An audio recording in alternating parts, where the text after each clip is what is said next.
participating in it. Yes, we participate in many different networks, and the United Religions Initiative has been really a catalytic force in our progress and everything that we do. You got the URI Bose Award. Yes. Please tell us what that is and why you got it. The URI Bose Award was a challenge for cooperation circles within the United Religions Initiative to come up with a project that exemplified the principle, purpose, and preamble of the URI. We actually weren't thinking about starting a new project, but when we found out we could get a sum of money, and now we were challenged $5,000. When we had an opportunity to apply for a $5,000 challenge, we thought, what could we do that we're not already doing? We create experiences through community service, and that's what gets into your fiber of your being. So our Interfaith Weekend of Community Service is about convening our community out into service. And that's what you got the award for. So we won the award, which we got to accept in India, which was a trip to be there, and at the Global Assembly. So we got to connect with more people in the United Religions Initiative. And May 2012 will be our 4th annual Interfaith Weekend of Community Service. We average about 1,000 people in a weekend out to about 100 different service projects. We knew where to get the community service projects, and we knew where to convene the people. We reached out to all the different faith traditions and their congregations. But how are we going to manage everybody? How are we going to put them up in a database? How are we going to, actually orchestrate this daunting task of getting everybody to the right place at the right time, doing the right thing? And somebody recommended an organization to us called What is Peace Sunday? Peace Sunday started in 1982 at the Rose Bowl as an effort to bring together people to celebrate the signing of the Declaration of Nuclear Non-Proliferation with the United Nations. And what it was for me when I was 21 years old in 1982 was a music festival. Musicians like Linda Ronstadt and Fleetwood Mac and Stevie Wonder. I always had a crush on Linda Ronstadt. I can see why. It was a music festival, and in my early 20s I was going to music festivals, and I kind of liked the concept of going to a peace rally, but I was going because of the music. Something profound happened to me on that day. My world was rocked and I was changed forever. And I'm sure that's what somehow led me to here. But Peace Sunday is, every year has continued in a much smaller vein. And by the way, they convened 100,000 people at the Rose Bowl that day.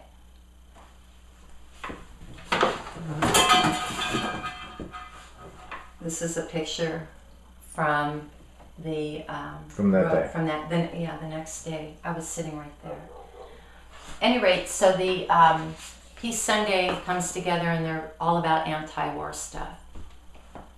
By accident, I found myself in the car with one of the facilitators and founders of Peace Sunday from 1982, and when he went on to tell me his story, I found this out, and I realized I need to be involved in Peace Sunday.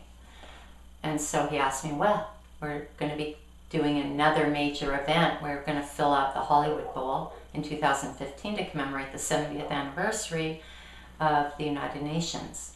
And I said, well, as long as it's not anti-anything and pro-everything, I'm there. And so we're convening, we're bringing together people in the same fashion of 1982.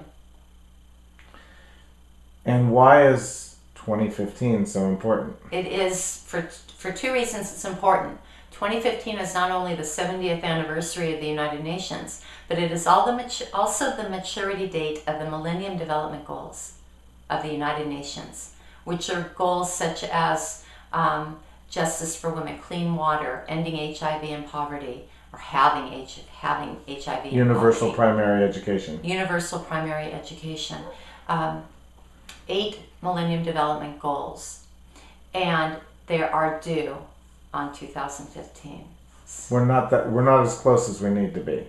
We are not as close as we need to be, which is why One Young World Ambassador and United Religions Initiative youth leader Ajarat Bada has authored the Missing Millennium Development Goal, the 9th Missing Millennium Development Goal of interfaith dialogue. In other words, these young people see the need to infuse interfaith dialogue in the process to see those 8 Millennium Development Goals manifest. Please tell us about your book, Make a Difference 101. Make a Difference 101 was created, it actually started out as a way of helping my kids when it was time for them to do their bar and their bat mitzvah project. When my daughter became of age in the Jewish community to perform her bat mitzvah, a requirement of that is to do a community service project. And I noticed that most kids for their community service projects happen to do just logging in the hours, just going through the motions. And I wanted this to be a learning opportunity for my kids. And because I had had a lot of experience doing community service, I found myself guiding them and leading them and almost doing the projects for them, which parents also have a tendency to do. What I started to do is I started writing out the things that I wanted to do for them, such as a timeline. I wanted to impress upon my kids that if you're going to do a project in March, you need to start thinking about it maybe February the year before. And if you're going to need money, you're going to need to know how to write a letter for donations. And if you're going to walk into a store and ask them for donations or support, you're going to need to know what words to use. So here's a script. So I actually just started writing all these things down. My kids' projects were exemplary. My daughter put on a jogathon and raised $3,200 for Pediatric AIDS Foundation.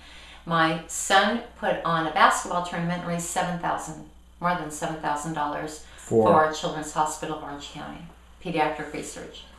So we were invited by the Bureau of Jewish Education to speak at their annual mitzvah day, where they bring together kids from all over to get ideas for mitzvah projects, and then filter in and out of classes and hear workshops. And what does mitzvah mean? Mitzvah is a good deed. It's a deed you do because a mensch does a good deed. It's a commandment. It's a commandment that we do mitzvot, which is plural for mitzvah. So we were invited to speak at Mitzvah Mania, and we realized before we got there that maybe it would be good if we gave these kids some skills and tools to walk away with. So basically, I kind of cleaned up what I had written out for my kids, stapled it in the corner, gave this little 3-page packet to these kids. We spoke to about 120 kids throughout the course of the day. Then I beg your pardon, we spoke to 500 kids during the course of the day. The following year, leading up to the following year, I started getting emails and calls from kids who took that packet and did even better projects than raising $7,000, more creative things. So I thought, we need to expand this into a book. And there we have Make a Difference 101. And it's actually in its second printing. It's got real life stories from kids who have taken these ideas. Is it available on Amazon? It's available on Amazon. Go to the website. What is the URL for the website? It's www.makeadifference101.com. Can you pick 1 or 2 or 3 that I've neglected to mention that are particularly central and heartfelt for you? Probably the most important work that I can do is the Interfaith Youth Council of Orange County. Tell us about that. The Interfaith Youth Council of Orange County was created for high school students. Because if we don't impress our high school students with these values of interfaith understanding, we reach into the interfaith community, so that's our base. But through that, it's multicultural. What we do is we pose questions in advance to these high school students, so they have to go back to their circles within their youth group and study them. So we're deepening the roots of their faith tradition amongst them. Then they come to the table. About 125 kids come every year to our annual youth forum. But we also have a board that meets every month that's mixed of adults and high school students. And the idea is that if we don't impress our high school students when they're in high school, with interfaith understanding, by the time they get to the college environment and they find themselves in their silos in their circles, in their communities on the campus, and they get politically charged there, it's going to be really hard to turn them around when they're in college. But if we give them experience and understanding before they get out into the real world of college and then beyond, then we're giving them a really solid base of compassion and understanding based in experience and collaboration. If you knew that you could not fail, if I were able to issue you a 100% ironclad guarantee of success that your next project would be successful, what would you attempt? World Peace Live, 2015. And I'm doing it. I'm not doing it. I'm part of a team that's doing it. World Peace Live is happening all over the world to commemorate the Millennium Development Goals, also like Peace Sunday, through music and celebration. So if I could not fail, what would I do? I would convene critical masses of people all over the world. I just try to do that all the time. I'm not afraid. Let's pretend for one moment that all of humanity is going to watch this interview. All 7 billion of us. What would you say to us?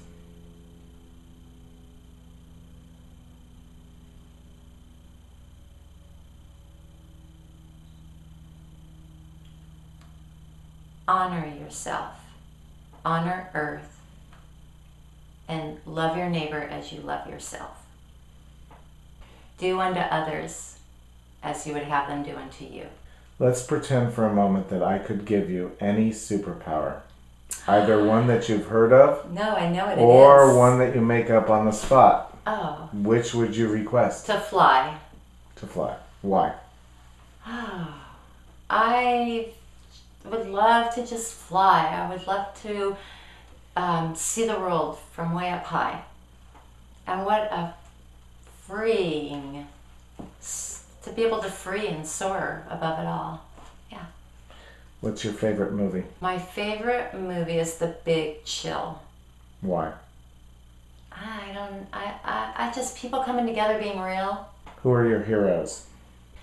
My husband is my greatest hero because he teaches me that nothing in the world matters. But love and to be loved. And he's been consistent. But he's been consistent for 25 years, 26 years. Unfaltering love. And all the women whose shoulders I'm standing on. I have women. There are women in my Sarah group that I dare not mention for sake of not leaving somebody out, but they all are, every one of them, because they show me the wisdom that my angels have asked them to show me. Are there any public figures?